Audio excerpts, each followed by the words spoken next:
এই লোকের হাতে শপথ পাঠ করেছিল প্রফেসর ইউনূস। 5ই আগস্টের পাছায় লাঠি দিয়ে বঙ্গভবন দিয়ে খেদাইতে হইতো। এই জিন্দা লাশটাকে আমরা এখনো টেনে নিয়ে বেড়াইতেছি। বাংলাদেশের রাজনীতি হয়ে উঠছে এক সার্কাসের রঙ্গমঞ্চ, আর বিএনপি হয়েছে জোকার। বেনে বেনে করছি না, আসলে এই যে জোকারি করতেছে এর প্রমাণ আমি দিতেছি। আসেন বিএনপির কয়েকটা জোকারি দেখি। কিছু সার্কাস বিএনপি নিজে করি, আর কিছু সার্কাস বিএনপির আশকারা পেয়ে অন্যরা করতেছে। এই যে দেখেন সুপ্পু জাইমা রহমানকে 2বার সালাম দেয়, দেখিছেন? দেখেন ভাগ্য ভালো জাইমা রহমান মেয়ের বয়সী, তাই 2বার সালাম দিয়া থেমে গেছে সুপ্পু। উঠি যদি জোবাইদা রহমান গেলহিনী না, আমি শিওর ও 2বার সালাম দিয়া থামতো না, ষষ্ঠাঙ্গে প্রণাম দিয়া ফেলতো।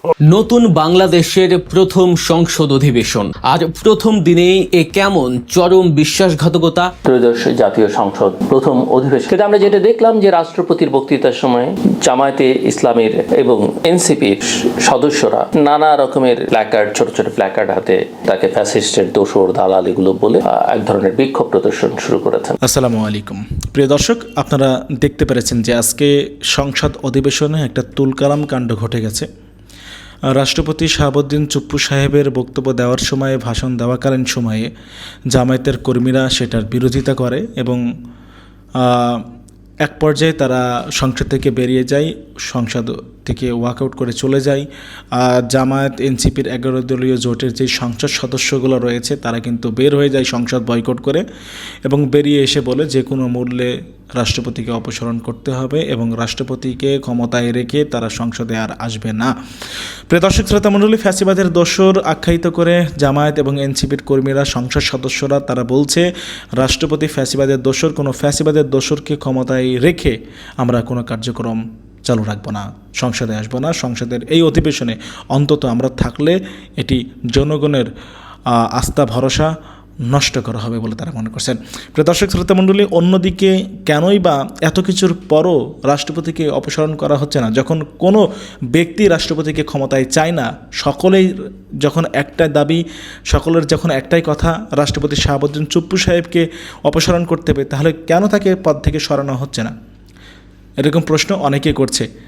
পিনাকি ভট্টাচার্য একটি প্রতিবেদন করেছে এবং সেখানে জানিয়েছে কি কারণে বিএনপি সরকার রাষ্ট্রপতিকে অপসারণ করার পক্ষে নয়, আসলে এর পিছনে কারণ কি।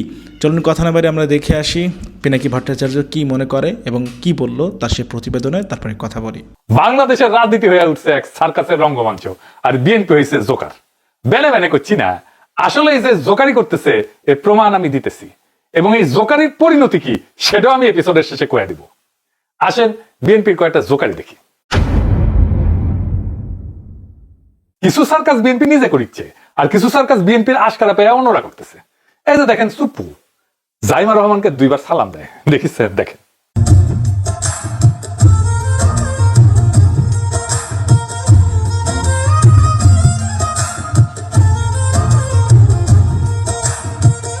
ভাগ্য ভালো জাইমা রহমান মেয়ের বয়সী, তাই 2বার সালাম দিয়া থেমে গেছে সুপ্পু। উঠি যদি জোবাইদা রহমান গেলহিনী না, আমি শিওর ও 2বার সালাম দিয়া থামতো না, ষষ্ঠাঙ্গে প্রণাম দিয়া ফেলতো। হাসিনার পদধূলি নিতে পারে না, এই জন্য ওর মনে দুঃখ ছিল, সব ধুইয়া যাইতো, মনে আছে না? আচ্ছা দেখেন আবার। গত 3 মাস ধরে মাননীয় প্রধানমন্ত্রীকে সালাম করতে গেলে উনি আমার সালাম দিতেন না। তা আমি দেখতাম যে ওনার চরণের ধুলো আমি পাই না। আমার মিশ্র প্রতিক্রিয়া হচ্ছিল যে উনি কেন আমার সালাম নেন না, না থাক থাক বলে। কিন্তু সেই সময় যে ওনার মনের মধ্যে রাষ্ট্রপতি হিসাবে আমার নাম গ্রথিত হয়ে গেছে, এবং সেজন্যই যে উনি আমার সালাম নেওয়াটা বিব্রতকর মনে করতেন, এটা তো পরে বুঝলাম। আগে তো বুঝতাম উনি আমার পর বিরক্ত। দেখেছেন তো, রাজা নবকৃষ্ণের দরবারে থাকতো গোপাল ভাঁড়। আমাদের প্রাইম মিনিস্টারদের এক একটা জোকার প্রেসিডেন্ট থাকে, আমাদের প্রাইম মিনিস্টারদের জোকার থাকে বঙ্গভবনে, একটা প্রাইম মিনিস্টারের একটা জোকার থাকে। ওই যে হাসিনার এক প্রেসিডেন্ট ছিল না, নামই হয়েছিল জোকার হামিদ, তার কাজ ছিল পাবলিক হাসানো। আর তারেক রহমান পাইছে জোকার রাষ্ট্রপতি।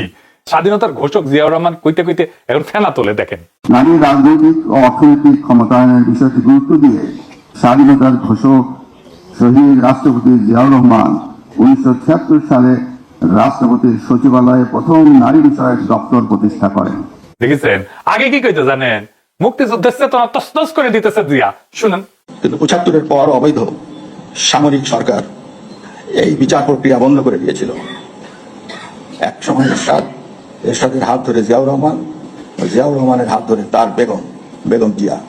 এদের সময় মহান মুক্তিযুদ্ধের চেতনা তছনছ হয়েছে। শুনেছেন? আবার দেখেন কয় পলিটিক্সের নাকি 12টা বাজাইছিল জিয়া। শুনেন, এরশাদ সাহেব এবং জিয়াউর রহমান এরা কিন্তু এই জিনিসটাকে এই আপনার অর্থ দিয়ে পলিটিক্সের 12টা বাজাইছে তারাই। হ্যাঁ, কেন অর্থের খেলা হয়েছে সেই সময়। শুনেছেন কতখানি মেরুদণ্ডহীন একটা মানুষ এই লোকটা? আমাদের সাংবিধানিক প্রধান। এই লোকের হাতে শপথ পাঠ করেছিল প্রফেসর ইউনূস। 5ই আগস্ট পাছায় লাঠি দিয়ে বঙ্গবন্ধুকে খেদাইতে হইতো। এই জিন্দা লাশটাকে আমরা এখনো টেনে নিয়ে বেড়াইতেছি। এই আবার গিয়ে আমাদের সংসদে বক্তৃতা দিবে প্রথম অধিবেশনে। আবার সেই বক্তৃতায় ধন্যবাদ প্রস্তাব আইনা বক্তৃতা দিবে এমপিরা। হে খোদা, দরবেশ বানায় দাও। এও ছিল আমাদের কপালে। ওই দিন কি সার্কাস হয় সংসদে আমি জানি না, আমি শিওর হেভি হাউকাবা দেবে এনসিপি পোলারা। ওরা একাই তো 100। কঠিন অপমানিত হইবে ওই দিন। আর তার সাথে যদি জামাতের এমপিরা যোগ দেয় তাইলে এটা মজাই হবে আর কি, মজাই মজা। আইন শৃঙ্খলা রক্ষাকারী বাহিনী সহ প্রজাতন্ত্রের কর্মচারীদের নিরলস পরিশ্রম, যেখানে তরুণরা যাবে, যে শহরে যাবে, আপনারা দলে দলে নেমে আসবেন, ওদের স্বাগত জানাবেন। ওরাই আমাদের ভবিষ্যৎ। ওদের শক্তি বাড়াইতে হবে আমাদের সবাই মিলে। ওদের রাজনৈতিক দল চালানোর অর্থ দেবেন, ওদের সভা সমাবেশে যাবেন, ওদের কথা শুনবেন, আর ওদেরকে চোখের মনির মতো রক্ষা করবেন। যাই হোক, সার্কাসে ফিরে আসি। এরপর কি সার্কাস ছিল? 21শে পদক ঘোষণা করা হইল। মোহন রায়হানকে 21শে পদক দেওয়া হইল। আপনারা সবাই দেখেছেন, তাই না? মোহন রায়হানকে যারা চিনে না তাদের বলি, উনি এরশাদের আমলে বাংলাদেশের কবিদের সংগঠিত কইরা জাতীয় কবিতা পরিষদ গঠন করেছিলেন। কবিতা যে স্বৈরাচারের বিরুদ্ধে একটা লড়াইয়ের ফ্রন্ট হইতে পারে সেটা মোহন রায়হান করে দেখাইছিলেন। 71-এ জানোয়ারদের হত্যা করতে হবে সেই বিখ্যাত পোস্টার ছিল না, ওটা আগে ছিল পটুয়া কামরুল হাসান, মনে আছে না? ওই জাতীয় কবিতা পরিষদের স্টেজে বসে এই কামরুল হাসানই আবার আঁকে জীবনের শেষ ছবি দেশ আজ বিশ্ব বেহায়ার খপ্পরে। এই ছবি আঁকার পরে ওই স্টেজে ওনার হার্ট অ্যাটাক হয় এবং উনি মারা যান পরে। সেই মোহন রায়হানকে 21শে পদক দেওয়া হইল, ভালো কথা। উনি অনেকদিন হারাই গেছিলেন, কি ব্যান করে, কি যেন বেবিস, কি যেন কি ব্যান করে, তেল ছাড়া রান্না টান্না সমস্ত করতো আর কি। যাই হোক, কিন্তু তার একটা অবদান ছিল, স্বৈরাচার বিরোধী লড়াইয়ের একটা সে গুরুত্বপূর্ণ মানুষ ছিলেন, সৈনিক ছিলেন, আমাদের পছন্দের মানুষ। ওনারা ডেকে নিয়ে রিহার্সেল দেওয়া হইলো। তারপরে পুরস্কার দিন, তারা কয়া হইলো আপনার পুরস্কার স্থগিত। কেন? মোহন রায়হান কর্নেল তাহেরকে নিয়ে একটা কবিতা লিখেছিল। এটা হইতেছে তার দোষ। কর্নেল তাহেরকে তো অন্যায়ভাবে ফাঁসি দিছিল জিয়াউর রহমান। এটা তো কোনো মিছা কথা না। কর্নেল তাহের তো আমাদের ইতিহাসের একটা ট্র্যাজিক হিরো, তারে নিয়ে কবিতা লেখা যাবে না? এদিকে মগের মুল্লুক নাকি? কর্নেল তাহেরকে অন্যায়ভাবে ফাঁসি দেওয়া হয়েছিল, এটা আমার কথা না, এইটা বিএনপির মন্ত্রী ববি হাজ্জাজের বউয়ের কথা। ববি হাজ্জাজের বউ ওই যে রাষ্ট্র ইসলাম, উই হইতেছে ম্যানেজিং পার্টনার, ওর বাবার একটা ল ফার্ম আছে আক্তার ইমাম এন্ড অ্যাসোসিয়েশন। ওরা সগর্বে তাদের ওয়েবসাইটে ওই কোম্পানির অ্যাচিভমেন্ট হিসেবে কি লিখেছে, ট্যাগে রেখেছে, ট্যাগের উই আমাদের টের পাইনি। এই জিনিস আমার চোখে পড়বি। যাই হোক, এটা ইংরেজি কইছে, তো ইংরেজি যেহেতু কইছে তাহলে ঠিকই কইছে, তাই না? তো আমি বাংলা করে করছি আর কি। বাংলা করলে হয়। 1976 সালে জেনারেলের সামরিক আইন শাসনামলে গঠিত একটা সামরিক ট্রাইব্যুনালের মাধ্যমে আটক কর্নেল এবং তার সহযোগীদের রাষ্ট্রদ্রোহের অভিযোগে বিচারের জন্য যে ট্রাইব্যুনাল গঠন করা হয়েছিল, সেই ট্রাইব্যুনালকে অবৈধ ঘোষণা করে যে ঐতিহাসিক হাইকোর্ট মামলাটি হয়, সেখানে তিনি অ্যামিকাস কিউরি মানে আদালতের সহায়ক আইনজীবী আর কি হিসেবে অংশগ্রহণ করছিলেন। এই আদালত একই সঙ্গে 1976 সালে জুলাই মাসে তাহেরের বিরুদ্ধে পরিচালিত বিচার এবং তার মৃত্যুদণ্ড কার্যকরকে এক প্রহসন বলে অভিহিত করে। আদালত আরো উল্লেখ করে 1976 সালে যাদের এই মামলার বিচার করা হয়েছিল তাদের আর বিশ্বাসঘাতক নয়, বরং দেশপ্রেমিক হিসেবে গণ্য করা হবে। মানে কি দাঁড়ায়? জিয়াউর রহমান ছিল অবৈধ, সে খুনি, আবার কর্নেল তাহের ছিল দেশপ্রেমী, অর্থাৎ জিয়াউর রহমান ছিল দেশদ্রোহী, তাই তো হয়, তাই না? এটা লিখে রেখেছে ববি হাজ্জাজের বউ, লিখে রেখেছে, ওকে আবার মন্ত্রী বানাইছে, কিন্তু তাতে কোনো সমস্যা নাই। এটাই শেষ না, আরো আছে, আরো লিখেছে, ইংরেজিতে লিখেছে, শিখে লিখেছে, ইংরেজি যেহেতু লিখেছে এটা বাংলা করে কইলে হয়। সংবিধানের 5ম সংশোধনীকে অবৈধ ঘোষণা করা ঐতিহাসিক মামলার তিনি সিনিয়র কাউন্সিল হিসেবে দায়িত্ব পালন করছিলেন। মানে জিয়াউর রহমানের বাকশালে যে পেরেক মারিছিল, জয় বাংলা করে দিয়েছিল জিয়াউর রহমান, 5ম সংশোধনে বাকশাল বাতিল হয়। আর এই যে তুমি কে আমি কে, বাঙালিতে পানি ঢালার ব্যবস্থা করছিল জিয়াউর রহমান, এটা জিয়ার নাকি অপরাধ, এটা লিখে রাখিছে ববি হাজ্জাজের বউ। এরপরেই কিন্তু জিয়াউর রহমানের বীরুত্তম এবং অন্যান্য খেতাব কেড়ে নেওয়ার চেষ্টা শুরু হয়। কি চমৎকার! ওরে যদি তারেক রহমান মন্ত্রী বানাইতে পারে, তাহলে মোহন রায়হানকে কেন এভাবে অপমান করা হবে? এটা কোনো কাজ হইছে? একজন মানুষকে ডাইকা এরকম অপমান দিতেন না পুরস্কার? 21শে পদক কেউ। আর যারা পুরস্কার নিতে গেছেন ওইখানে হ্যাংলার মতো লাল ফেলতে আপনারা কেন পুরস্কারের অনুষ্ঠান বর্জন করলেন না? কেন বললেন না আমাদের একজন কবিকে এইভাবে অপমান করা হয়েছে? এটা বলতে পারেন না? এতই লোভ। এইখানে শেষ না, ডাক্তার জাফরুল্লাহ চৌধুরীকে স্বাধীনতা পুরস্কার দিল বিএনপি সরকার, খুব ভালো কথা, আমরা সবাই পছন্দ করি জাফরুল্লাহ চৌধুরীকে, কিন্তু উনি আগেই স্বাধীনতা পদক পাইছিলেন 1977 সালে, আরেকবার দিয়েছে, ওই খুঁজেও দেখেনি যে আরেকবার উনি পাইছিলেন কিনা, আগে কে পাইছে দেখেই নাই। এই হইতেছে এদের সরকার চালানো আর কি। তারপর যখন ধরা পড়িছে তখন নীতিমালা সংশোধন করেছে, না আর একবারও দেওয়া যাবে, পুরস্কার ঘোষণা পরে নীতিমালা সংশোধন করলে তো আগের সিদ্ধান্ত জায়েজ হয়ে যায় না, আগে সংশোধন করে তারপরে পুরস্কার ঘোষণা করতে হয়। এই সহজ নিয়মটা এরা বুঝে না। সার্কাস চলতেছে তো, জোকার তো ঠিক মতো শেষ করতে পারে না, একের পর এক সার্কাস, তাই সার্কাসের শেষ নাই। এর মধ্যে এই যে মানবতা বিরোধী অপরাধের একটা মামলা, চট্টগ্রামের রাউজানে আওয়ামী লীগের এক সংসদ সদস্য ছিল না ABM ফজলে করিম চৌধুরী, তার আবার পোলা মেলার সার্কাস টার্কাস করতো মাঝে মধ্যে, ওকে খালাস পায়ে দেওয়ার বিনিময়ে 1 কোটি টাকা ঘুষ চাইছে আন্তর্জাতিক অপরাধ ট্রাইব্যুনালের প্রসিকিউটর মোহাম্মদ সাইমুম রেজা তালুকদার।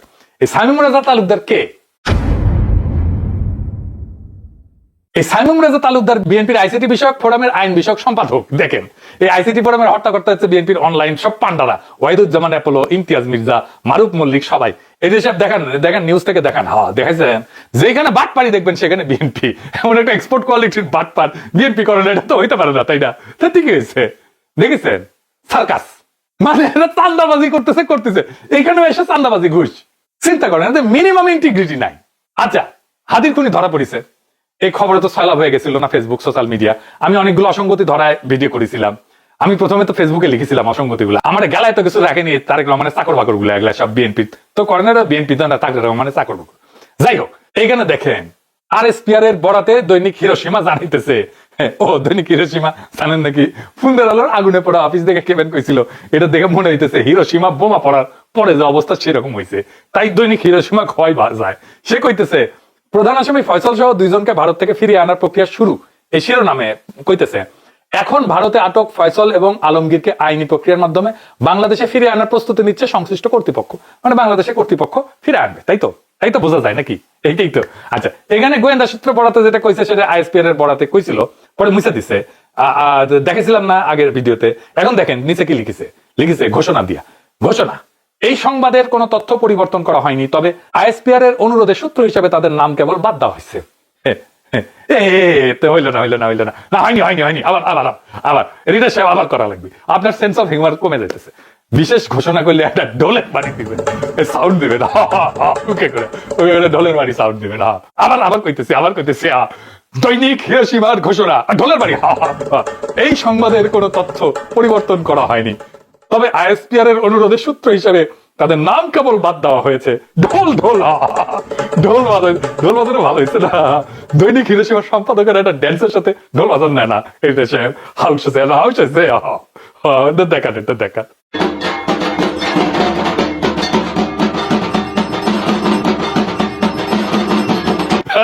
সুন্দর হয়েছে না? এরপরে একদিন মাহফুজ আনন্দ প্রভুপাদের ড্যান্স দেখাবো, সাংঘুম গানের সাথে, গানটা শুনে দেন এটা সাহেব। আচ্ছা, দৈনিক হিরোশিমার নিউজ কয় তারিখে দেখেন এডিটর সাহেব? দেখেছেন 8 তারিখ, তাই না? 8ই মার্চ, তাই না? তাই তো 8 তারিখ। তো ওই নিউজে কইতেছে এখন ভারতে আটক ফয়সাল এবং আলমগীরকে আইনি প্রক্রিয়ার মাধ্যমে বাংলাদেশে ফিরে আনার প্রস্তুতি নিচ্ছে সংশ্লিষ্ট কর্তৃপক্ষ, তাই তো লেখা আছে, একেবারে কাগজে কলমে লেখা আর কি, তাই না? Black and white. এইবার 9 তারিখে পররাষ্ট্র আধামন্ত্রী শামা আবায়েদ কইতেছে হাদির খুনি ফয়সালকে আটকের বিষয়ে ঢাকাকে কিছু জানায়নি দিল্লি, কিছু জানায় না, এটা বলতেছে 9 তারিখে। 9 তারিখ তো দেখেন নাই, যদি জানায় তাহলে হাউকাউ করলো কি নিয়া? বাংলাদেশে ফিরে আনার প্রস্তুতি নিল কেমনে? সার্কাস দেখেছেন? হ্যাঁ, আমি কইছিলাম না এত অসঙ্গতি, আরো 2-3টা অসঙ্গতি দেখে দিলাম, দেখেছেন? আর একটা সার্কাস দেখি, আওয়ামী লীগের শেখ সেলিম কইছিল 2041 সাল পর্যন্ত আওয়ামী লীগ ক্ষমতা থাকবে, 2024 আস্তে আস্তে দম ফুরে গেছে, হেলিকপ্টার করে পলাইতে হয়েছে। এখন জয়নাল আবেদিন ফারুক কইতেছে তারেক রহমান 2042 সাল পর্যন্ত ক্ষমতা থাকবে, কেমনে? আর তরুণরা তো বিএনপি করে না, ভোটও দেয় না, আপনি ক্ষমতা থাকবেন কেমনে? জুলাই সনদ অনুসারে পরপর 2 টার্মের বেশি কেউ PM থাকতে পারে না। 2042 সাল পর্যন্ত তারেক রহমানের PM থাকার কোনো সুযোগ নাই জুলাই সনদ অনুসারে, যদি জুলাই সনদ বাস্তবায়িত হয়। আর হায়াত মুহূর্ত আমাদের হাতে না, তাই না? যদি বলতো বিএনপি ক্ষমতায় থাকবে তাও মানা যায়, এটা একজন সিনিয়র নেতার কি বালা মানায়? সার্কাস তো, ওই এক সার্কাস। আওয়ামী লীগরে দেখাও এদের শিক্ষা হয় না, এগুলো সব জোকার আইনা বসাইছে তারেক রহমান। সবচেয়ে বড় কৌতুক তো শুরু হয়েছে 12 ফেব্রুয়ারিতে, ভোটের দিনে। আপনি ভোট দিচ্ছেন দাঁড়িপাল্লায় আর শাপলা গলিতে, আর জিতছে ধানের শীষ। আপনি চুল খাইবেন কিন্তু আরাম পাইবেন না, আপনি ভোট পাইবেন কিন্তু জিতবেন না, আপনি লেখাপড়া করবেন পাশ করবেন না, পাশ করবেন চাকরি পাইবেন না। বাংলাদেশের দরিদ্র মানুষদের কোনোদিন বাংলাদেশের সিভিল মিলিটারি ব্যুরোক্রেসি ক্ষমতাবান হইতে দেবে না। ইলেকশনের আগে বাংলাদেশের সিভিল মিলিটারি ব্যুরোক্রেসি ভয় পেয়ে গেছে, এইবার জামাত এনসিপি ক্ষমতায় যাবে, আমাদের সাজানো বাগান লুটপাটের বাগান ধ্বংস হয়ে যাবে। শুরু করলো ঘুটু। বাংলাদেশের মানুষকে জিগান যে কাউকে জিগান, সবাই বলবে ভোট দিছে দাঁড়িপাল্লা আর শাপলা গলিতে, আর ধানের শীষ জিতছে। এটা কেমন কথা? মানুষ যখন দেখবে তার গণরায় তার দেওয়া ভোট চুরি হয়ে যায়, তার নিজের নেতা সিলেক্ট করার এজেন্সি নাই, ক্ষমতা নাই, তার মতের কোনো মূল্য নাই, তার পথ একটাই খোলা থাকে, সেটা বিপ্লব। বাঙ্গু এলিটেরা আপনারা আরেকটা বিপ্লবের রাস্তা নিজেরাই তৈরি করে দিচ্ছেন। এইবার জনগণ আর আগের ভুল করবে না। বিএনপি নিজেই একটা জোকার, ওই যে কয় না পারফরমেন্স শুরু করে শেষ করতে পারে না, এইরকম আমি মিলে দিতেছি। দেন বিএনপি তার শাসনকাল কখনো পিসফুলি শেষ করতে পারেনি, ঠিকভাবে শেষ করতে পারেনি, শেষে যায় ভজকট বাগাতে পারে, ইতিহাসে নাই, একবারও না। জিয়ার শাসন শেষ হয়েছে জিয়ার হত্যাকাণ্ডের মধ্যে দিয়া, সাত্তারের শাসন মিলিটারি কু দিয়া, খালেদা জিয়ার 1991 শাসন শেষ হয়েছে একটা পাতানো নির্বাচন, তারপরে পদত্যাগের মধ্যে দিয়া, ইলেকশনে কয়দিনের মধ্যে পদত্যাগ করতে হয়েছে। আর 2002 সালে শাসন শেষ হয়েছে 111 দিয়া, লগি বইটার তাণ্ডব দিয়া। আপনাদের রেকর্ড তো এই, আপনারা তো জোকার, শেষ করতে পারেন না, শুরু করেন কিন্তু পারফরম্যান্স না তো আপনারা জোকার, আপনাদের রেকর্ড তো এই। পাংখা গজাইছে এখন বিএনপি, আজ বুঝবা না বুঝবা কাল, পাশা থাপড়াইবা আর পারবে কাল। এই ইলেকশন ইঞ্জিনিয়ারিং একটা ঐতিহাসিক কলঙ্ক হইয়া থাকবে বিএনপির কপালে। বাংলাদেশের মানুষ তার অধিকার আদায় করে নেবে, লুটপাট তন্ত্রকে, চুরি বাটপাড়িয়া চান্দাবাজিকে রাষ্ট্রীয় এবং সামাজিক কর্তৃত্ব থেকে উৎখাত করবে। সবকিছু ছাপিয়ে জাতীয় সংসদ প্রথম দিনের অধিবেশনে জামাত এনসিপি হিট, পুরো জাতির দৃষ্টি জামাত এনসিপির দিকে। জামাত এনসিপি এমপিরা যা করেছে এদেশের জনগণ সেটাকে অ্যাপ্রিসিয়েট করেছে, এমনকি বিএনপিও মিটিমিটি হেসে জামাত এনসিপির প্রশংসা করেছে। দর্শক, বিএনপি যেটা করেছে তারাও জানে যে এটা নাটক, তারপরও একটা বিশেষ কৌশলে করেছে যে চুপুকে ভাষণ দেওয়ার সুযোগ দিয়েছে। কিন্তু দিন শেষে দেখেন সংসদে তো কত কিছুই হলো, দিনভর সংসদে যত কিছু হলো একটু তুলনা করেন, একদম from the starting to end, প্রথম দিনের অধিবেশন সবকিছু ছাপিয়ে আলোচনায় জামাত এনসিপি ওয়ার্কআউট করেছে। চুপ্পুকে গেট আউট চুপ্পু, ফেসিবাদের দোসর, দালাল, হাসিনার দোসর, গণহত্যাকারীর দোসর, অনেক কিছু করেছে। তো দিন শেষে কি ঘটলো? জামাত এনসিপি হিট হয়ে গেল, অর্জন জামাতের, অর্জন এনসিপির। তো বিএনপি ভালো কাজ করেছে, অনেক কিছুই করেছে, দিনভর স্পিকার, ডেপুটি স্পিকার নির্বাচন এবং প্রায়ত সংসদ সদস্য বিশিষ্ট ব্যক্তিদের স্মরণ, তাদের জন্য সব প্রস্তাব উত্থাপন। কিন্তু সবকিছু ছাপিয়ে আমরা কি দেখলাম? জামাত এনসিপি যা করেছে রাজনীতি ওইটাই হিট, ওইটাই আলোচনা। একটু হিসাব করে দেখেন, জাতীয় সংসদ রিলেটেড এটা একটা ঐতিহাসিক সংসদ, জুলাই রক্তের উপর দাঁড়িয়ে একটা সংসদ, মহান সংসদ। এই সংসদ রিলেটেড যত ঘটনা আছে প্রথম দিনে, যত নিউজ আছে, সবকিছুর মধ্যে কোনটা হিট, কোনটা শ্রেষ্ঠ, কোনটা মানুষের প্রশংসা কুড়িয়েছে? উত্তর হচ্ছে জামাত এনসিপির ওয়াকআউট, জামাত জোটের ওয়াকআউট। উত্তর হচ্ছে আসমাত নাহিদদের স্লোগান। অতএব সংসদে জামাত এনসিপির যাত্রাটা অসাধারণ, বীরত্বপূর্ণ যাত্রা, এবং বিএনপিকে একটা আয়রনির মধ্যে ফেলে দিল। যে কি লজ্জা বিএনপির, এই চুপ্পুকে ডিফেন্ড করতে হচ্ছে। বিএনপির কিছু ছাত্রী অ্যাক্টিভিস্ট দেখলাম, এরা নাহিদ ইসলামরা চুপ্পুর হাতে যখন উপদেষ্টা হিসেবে শপথ নিয়েছেন তখন ওইটার ছবি বের করছে। এর মানে চুপ্পু ভালো, চুপ্পুকে বলছে মহামান্য, বলছে যে এই যে মহামান্য রাষ্ট্রপতির ভাষণের সময় এই যে জামাত এনসিপি যে কাজটা করে এটা ঠিক হলো না। তো বিএনপির জন্য কি লজ্জার, কষ্টের, যে চুপ্পুকে এখন আব্বা বলতে হচ্ছে তাদের। বিএনপির আব্বা শাহাবুদ্দিন চুপ্পু, এবং চুপ্পু যখন ভাষণ দেয় তখন কিছুক্ষণ পরপর মির্জা ফখরুলের এক্সপ্রেশন দেখেছেন, তারেক রহমানের এক্সপ্রেশন দেখেছেন, কি খুশি তারা। এটাও বিএনপির জন্য লজ্জা। সামগ্রিকভাবে বিএনপিকেও কার্যত পরাজিত করেছে জামাত এনসিপি প্রথম দিন, বিব্রত করেছে, লজ্জার মধ্যে ফেলে দিয়েছে। আর চুপ্পুর জন্য তো চপেটাঘাত। এবং সবচেয়ে ভালো লেগেছে নাসিরুদ্দিন পাটোয়ারির স্লোগান, চুপ্পুর দুই গেলে জুতো মারো তালে তালে। রাষ্ট্রপতিকে বলে জুতা মারো তালে তালে। আপনি চিন্তা করেছেন? এটা বিএনপি এমন একজনকে আব্বা মেনেছে যার দুই গেলে জনগণ জুতো মারে। এমপিরা যাকে বেহায়া বলে, গেট আউট বলে।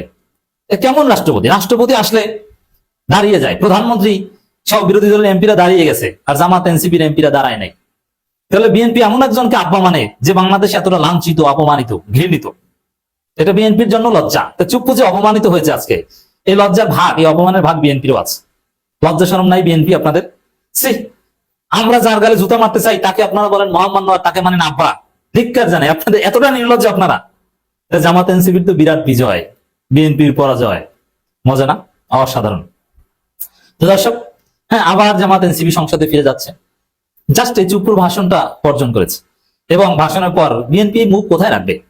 তারপরে আবার যখন রাষ্ট্রপতির ভাষণকে ধন্যবাদ জানাবে, আর জামাত এনসিপির এমপিরা ছোটখাটো গালি দিবে, যে বেহায়া নির্লজ্জ চুপ্পু বলবে, বিএনপির তো মাটির নিচে ঢুকে যাওয়া উচিত। তবে হ্যাঁ, বিএনপির হিসাবটা বলি একটু, অনেকে মিলাতে পারছেন না যে বিএনপি কোন সেন্সে, এটারও একটা সিগনিফিকেন্স আছে, আমি আসছি। দেখেন, বিএনপি চিন্তা করেছে যে ফেসিবাদের দোষর, বিএনপি তো একে ফেসিবাদের দোষরই মনে করে। কিন্তু জনগণকে বিএনপির হেকমত বোঝাতে পারবে না। জনগণের কাছে বিএনপি এখানে নির্লজ্জ এবং বেহায় হিসাবে প্রতিষ্ঠিত হলো এবং চুপ্পুর যে অপমানের ভাগ এটা বিএনপির উপর গেল। বিএনপির হেকমত হচ্ছে, এবং বিএনপি একটা ইতিহাস সৃষ্টি করতে চায়। দেখেন রাজনীতি কেমন, যে লোকটা ফেসিবাদের দোসর, হাসিনার পা চাটে, হাসিনার পায়ের ধুলা নেয়, মুজিব সেনা, সাবেক ছাত্রলীগ, সেই লোকটা এখন, যে লোক জয় বাংলা বলে বক্তব্য শেষ করতো, সেই লোক এখন বাংলাদেশ জিন্দাবাদ বলে বক্তব্য শেষ করে। যে লোক শেখ মুজিবকে কথায় কথায় আব্বা বলতো, সে লোক এখন শহীদ প্রেসিডেন্ট জিয়াউর রহমানকে স্বাধীনতার ঘোষক বলে। সেই লোক হাসিনাকে ফ্যাসিস্ট বলে। সেই লোক খালেদা জিয়া জিয়াউর রহমানকে আকাশে উঠিয়ে দেয়। তো এই যে আইরনি, একটা পরিহাসের বিষয় যে রাজনীতির শেষ কথা বলে কিছু নেই, এটা একটা শিক্ষা যে ফেসিবাদের দোসর রাষ্ট্রপতিকেও এভাবে ইউটার্ন নিতে হয়েছে। জাস্ট এটা এস্টাবলিশ করতে চাই। কিন্তু এটা তো আপনি সার্কাসে পরিণত করলেন সংসদকে। আপনি এই হেকমত খাটাতে যে সংসদকে সার্কাসে পরিণত করবেন, এটা তো হয় না। তো এটা করেছে। তো দর্শক, রাষ্ট্রপতির ভাষণটা দেখেন, জুলাই গণঅভ্যুত্থানের মাধ্যমে বাংলাদেশ ফেসিবাদ মুক্ত হয়েছে। তো এক কথায় একদিকে জামাত এনসিপি যেটা চায় রাষ্ট্রপতি সেটাই বলেছে, আবার চুপ্পুকে ধোলাইও দিয়েছে এবং পুরো জাতিকে জাগিয়ে তুলেছে, এবং পুরো বাংলাদেশের জনমত এখন জামাত এনসিপির পক্ষে, যে তারা সঠিক কাজ করেছে। জামাত এনসিপি জুলাইয়ের প্রকৃত পক্ষের শক্তি, আর বিএনপি এই চুপ্পুর পাশাটা, চুপ্পুকে দেখলে দাঁড়িয়ে যায়, তাকে আব্বা বলে। এটা তো বিএনপির একটা নৈতিক পরাজয়। জুলাই কাদ্দার হিসাবে আখ্যায়িত করেছে জামাত এনসিপির এমপিরা, এবং সংসদকে কলুষিত করা হয়েছে বলে দাবি করেছেন জামাত এনসিপির এমপিরা। এবং আমিরে জামাত, সংসদের প্রধান বিরোধী দলীয় নেতা নাহিদ ইসলাম, এরা কথা বলেছেন সংসদের বাইরে, সাংবাদিকদের সাথে কথা বলেছেন যে আমরা সংসদে আছি, থাকবো, আমরা আবার সংসদে যাব, কিন্তু এই গাদ্দারের কারণে সংসদ কলুষিত হয়েছে। তো ওভারঅল সবকিছু ছাপিয়ে জামাতের এই সিদ্ধান্ত ছিল স্মার্ট সিদ্ধান্ত। এবং এই সিদ্ধান্ত দেখেন, জামাতকে মিডিয়া কাভারেজ দেয় না। সংসদ কেন্দ্রিক যত ঘটনা ছবি দেখবেন যে আনুপাতিক হারে মিডিয়ার মাধ্যমে জামাত যতটুকু ফোকাস পাওয়ার দরকার, যতটুকু ক্যামেরার ফোকাস পাওয়া দরকার, ততটুকু পায় না। সব জায়গায় বঞ্চিত করার চেষ্টা করে। আবার জামাত নেতাদের নাম শোক প্রস্তাবে উত্থাপন করে না, দাবির পরে উত্থাপন করে। কিন্তু দেখা গেল সবকিছু ছাপিয়ে জামাত এনসিপি হিট। কারণ আপনার দাবির পরে উত্থাপন করার কারণে তাদেরটা নিয়ে আলাদা আলাদা আলোচনা হচ্ছে। সমস্ত, যেমন জাস্ট স্পিকারের কাগজে যদি লেখা থাকতো যে শোক প্রস্তাবের মধ্যে মতিউর রহমান নিজামী, দেলোয়ার হোসেন সাইদি, আলী হাসান মুজাহিদ, কামরুজ্জামান কাদের মোল্লা আছেন, এটা নিয়ে কোনো আলোচনা হতো না। কিন্তু নাই, কিন্তু আলাদাভাবে স্পেশাল মর্যাদা দিয়ে ঢুকানো হয়েছে, এবং বিএনপি কোনো আপত্তিও কিন্তু করে নাই। এমন না যে ঝগড়া টগড়া করে ঢুকানো হয়েছে। বিএনপি নীরবে নিবৃত্তে মেনে নিয়েছে, কেউ কোনো প্রতিবাদ করে নাই। এর মাধ্যমে এটার গুরুত্ব বেড়ে গেছে, স্পেশাল মর্যাদা পেল। এবং এই চুপ্পুর যে ঘটনা, জামাতের ছবি নাই মিডিয়ায়, এবং ক্যামেরাও তাদের দিকে কম রাখা হয়, জাস্ট বক্তব্য দেওয়ার সময় রাখা হয়, সব জায়গায় বঞ্চনা। কিন্তু দিন শেষে রাষ্ট্রপতির ভাষণকে কেন্দ্র করে পুরো মিডিয়া, পুরো বাংলাদেশ সোশ্যাল মিডিয়া জামাত এনসিপির ঝড়, জামাত এনসিপির এমপিদের স্লোগান, তাদের ছবি। কিন্তু আমরা যেটা দেখলাম যে রাষ্ট্রপতির বক্তৃতার সময় জামায়াতে ইসলামীর এবং এনসিপির সদস্যরা নানা রকমের প্ল্যাকার্ড, ছোট ছোট প্ল্যাকার্ড হাতে তাকে ফ্যাসিস্টের দোসর, দালাল এগুলো বলে এক ধরনের বিক্ষোভ প্রদর্শন শুরু করেছেন। খুবই আনইউজুয়াল একটা জিনিস দেখলাম আমরা, যে কিছু কিছু স্লোগান আমরা শুনলাম। সংসদে সাধারণত এই ধরনের স্লোগান খুব একটা কাঙ্ক্ষিত নয়। এবং যখন রাষ্ট্রপতি কক্ষে প্রবেশ করলেন, সংসদ কক্ষে, জাতীয় সঙ্গীত যখন বাজতে শুরু করলো, সরকারি দলের সদস্যরা, প্রধানমন্ত্রী সহ, বিএনপি মহাসচিব মির্জা ফখরুল ইসলাম আলমগীর সহ সবাই দাঁড়িয়ে গেলেন, স্পিকার, রাষ্ট্রপতি সবাই দাঁড়ানো। কিন্তু বিরোধী দলের সদস্যদের আমরা দাঁড়াতে অনেকখানি বিলম্ব করতে দেখলাম, দাঁড়ানি। আমরা দেখছিলাম যে মির্জা ফখরুল ইসলাম আলমগীর তাদেরকে দাঁড়াবার জন্য অনুরোধ করছেন, বিএনপি মহাসচিব এবং স্থানীয় সরকার পল্লী উন্নয়নের সমবায় মন্ত্রী। শেষ পর্যন্ত তারা দাঁড়িয়েছেন। তবে খুব উৎসাহের সঙ্গে জাতীয় সঙ্গীত যখন কোথাও বাজে, গাওয়া হয়, তখন এটা আমরা সম্মান জানাই। অন্য দেশের জাতীয় সঙ্গীত বাজলেও কিন্তু আমরা সম্মান জানিয়ে দাঁড়াই। কিন্তু এখানে আমরা বিরোধী দলের সংসদ সদস্যদের খুব গড়িমসি করতে দেখলাম, দ্বিধান্বিত দেখলাম, উৎসাহ দেখলাম না, দাঁড়িয়েছেন শেষ পর্যন্ত। এবং তারপরে তারা প্রতিবাদ করতে করতে গিয়ে স্পিকারের অনুরোধ তারা রাখেনি, তারা সংসদ কক্ষ থেকে বেরিয়ে গেলেন। রাষ্ট্রপতি যখন বক্তৃতা শুরু করলেন, সেটা তাদের অধিকার, তারা করতেই পারেন, ওয়াকআউট তারা করতেই পারেন, বর্জন তারা করতেই পারেন। এবার আসে যে রাষ্ট্রপতির বক্তৃতায়, আমরা জানি যে রাষ্ট্রপতি যেই হন তাকে আসলে এখন পর্যন্ত বাংলাদেশের সংবিধান অনুযায়ী সরকার যেটা বলে তাকে সেটাই করতে হয়। দু একটি বিষয় মাত্র তার এখতিয়ারের মধ্যে আছে, এর বাইরে সবটাই। এবং জাতীয় সংসদে তার যে বক্তৃতা, সেটাও সরকারের লিখে দেওয়া বক্তৃতাই আসলে কার্যত। সেটা যাই হোক, কিন্তু তিনি তো তার মুখ দিয়ে সেটা উচ্চারণ করেন, তিনি সেটা পাঠ করেন। গুরুত্বটা কিন্তু সেখানেই। রাষ্ট্রপতি মুক্তিযুদ্ধের কথা বলেছেন, রাষ্ট্রপতি জুলাই আন্দোলনের কথা বলেছেন, বিগত সরকারকে অর্থাৎ শেখ হাসিনার সরকারকে ফ্যাসিস্ট সরকার হিসেবে অভিহিত করেছেন, শহীদ রাষ্ট্রপতি জিয়াউর রহমানকে স্বাধীনতার ঘোষক হিসেবে অভিহিত করেছেন। তিনি মুক্তিযুদ্ধের এবং মুক্তি সংগ্রামের সকল নেতাদের স্মরণ করেছেন। প্রয়াত প্রধানমন্ত্রী বেগম খালেদা জিয়াকে স্মরণ করেছেন। বিগত সময়ে যখন বিএনপি রাষ্ট্র ক্ষমতায় ছিল, তখন যে বিশ্বের বিভিন্ন জায়গা থেকে বিএনপিকে এমার্জিং টাইগার হিসেবে বলা হয়েছে, সেগুলো উচ্চারণ করেছেন। এবং প্রধানমন্ত্রী তারেক রহমানের যে কর্মসূচি, ফ্যামিলি কার্ড সহ, কৃষক কার্ড সহ, সেগুলোর কথা উল্লেখ করেছেন, এবং দুর্নীতি বিরোধী যে অভিযানের কথা। স্বাভাবিক, সরকারের বক্তব্য তার কথায় প্রতিফলিত হয়েছে। সরকারি দলের সংসদ সদস্যরা টেবিল চাপড়ে সেটাকে অভিনন্দন জানিয়েছেন। প্রধানমন্ত্রী এবং প্রধানমন্ত্রী তারেক রহমান এবং মির্জা ফখরুল ইসলাম আলমগীরকে আমরা খুব হাস্যোজ্জ্বল দেখছিলাম। রাষ্ট্রপতিও খুবই স্মার্টলি, হাসি খুশিভাবে তার বক্তব্য দিয়েছেন। আমার বক্তব্যের শেষ জায়গা একটু ভিন্ন রকমের। রাষ্ট্রপতির এই বক্তব্য, রাষ্ট্রপতি আমরা জানি তিনি আওয়ামী লীগ করতেন, তিনি নিজে দাবি করেছেন তিনি মুক্তিযোদ্ধা, এবং তিনি এক সময়ে বিএনপি নেতৃবৃন্দ সম্পর্কে তার বক্তব্য আমরা শুনেছি, শেখ হাসিনা, বঙ্গবন্ধু সম্পর্কে তার বক্তব্য আমরা শুনেছি। কিন্তু রাজনৈতিক বাস্তবতার সংবিধান ভিন্ন কথা বলে, এবং সেটা মেনেই হয়তো তিনি আজকের কাজটা করেছেন। কিন্তু তাকে নিয়ে আমার কোনো বক্তব্য নেই। আমার বক্তব্য সাবেক প্রধানমন্ত্রী শেখ হাসিনার উদ্দেশ্যে। আজকের এই বক্তব্য শুনলে আমার কাছে মনে হচ্ছে যে একটা নিয়তির নির্মম পরিহাস এবং একটা নির্মম প্রতিশোধ। আওয়ামী লীগ, শেখ হাসিনা বিশেষ করে জিয়াউর রহমানকে মুক্তিযোদ্ধা হিসেবে স্বীকৃতি দিতে চাননি, অথচ আমাদের স্মরণ আছে। আজকে হয়তো রাষ্ট্রপতি ক্ষমতাসীনদের লিখে দেয়া বা তাদের চাওয়া বক্তৃতাটা দিয়েছেন, কিন্তু এই বিএনপি, প্রয়াত প্রধানমন্ত্রী বেগম খালেদা জিয়া, আমার স্পষ্ট স্মরণ আছে, জাতীয় সংসদে দাঁড়িয়ে বঙ্গবন্ধু শেখ মুজিবুর রহমানের নাম শ্রদ্ধার সঙ্গে উচ্চারণ করেছেন। একই সঙ্গে তিনি হোসেন শহীদ সোহরাওয়ার্দী, শেরে বাংলা কে ফজলুল হক, মৌলানা ভাসানী, আব্দুল হামিদ খান ভাসানী, তাদের নাম উচ্চারণ করেছেন। আমাদের স্মরণ আছে আজকের প্রধানমন্ত্রী তারেক রহমান টুঙ্গিপাড়ায় গিয়ে বঙ্গবন্ধু শেখ মুজিবুর রহমানের মাজার জিয়ারত করেছেন। কিন্তু আজকে তারা সেটা করলেন না বা করতে পারলেন না কেন? আমি তাদের দোষ দিই না, বা তাদের এটা সীমাবদ্ধতা, তাদেরকে ঠেলতে এমন জায়গায় নিয়ে যাওয়া হয়েছে যেখানে আমি উচ্চারণ করতে চাই না সাবেক প্রধানমন্ত্রী শেখ হাসিনা আজকের প্রধানমন্ত্রী সম্পর্কে কি শব্দমালা উচ্চারণ করেছেন, বেগম জিয়াকে কিভাবে হিউমিলেট করেছেন, এবং বীর মুক্তিযোদ্ধা জিয়াউর রহমানকে তিনি মুক্তিযোদ্ধা হিসেবে স্বীকৃতি দিতে চাননি। কিন্তু নিয়তির নির্মম পরিহাস, তারই মনোনীত, তারই নির্বাচিত রাষ্ট্রপতি যে বক্তৃতা আজকে দিলেন, সেই বক্তৃতার সঙ্গে বাংলাদেশের অধিকাংশ মানুষই ভিন্ন মত পোষণ করবে না। সম্মানিত বন্ধুগণ, দর্শক শ্রোতা মণ্ডলী, আপনারা দেখতে পারলেন ব্যক্তিগত মতামত। অবশ্যই কমেন্ট করবেন আপনারা কি বলতে চান, আপনাদের মতামত, ওপিনিয়ন কি, আপনারা কি মনে করেন যে রাষ্ট্রপতি শাহাবুদ্দিন চুপ্পু সাহেবকে কি অপসারণ করা জরুরি, তাকে কি অপসারণ করতে হবে, তাকে ক্ষমতায় রাখলে কি সমস্যা, আপনারা কি মনে করছেন সেটি জানাবেন আপনাদের কি মনে হয়। এবং জামায়াত আজকে যে কাজটি করেছে, যে সংসদ ওয়াকআউট করেছে, সংসদ থেকে বেরিয়ে এসেছে, সংসদ বয়কট করে তারা চলে আসলো, এটি আপনারা কিভাবে দেখছেন, কিভাবে নিচ্ছেন, সেটিও কিন্তু কমেন্টে জানাতে ভুলবেন না।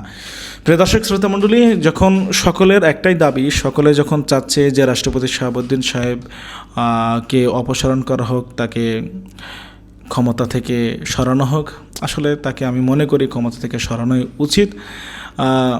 তাকে ক্ষমতায় রাখলে একের পর এক এরকম উত্তপ্ত কাণ্ড হবে সংসদে, এটা মোটেও উচিত নয়।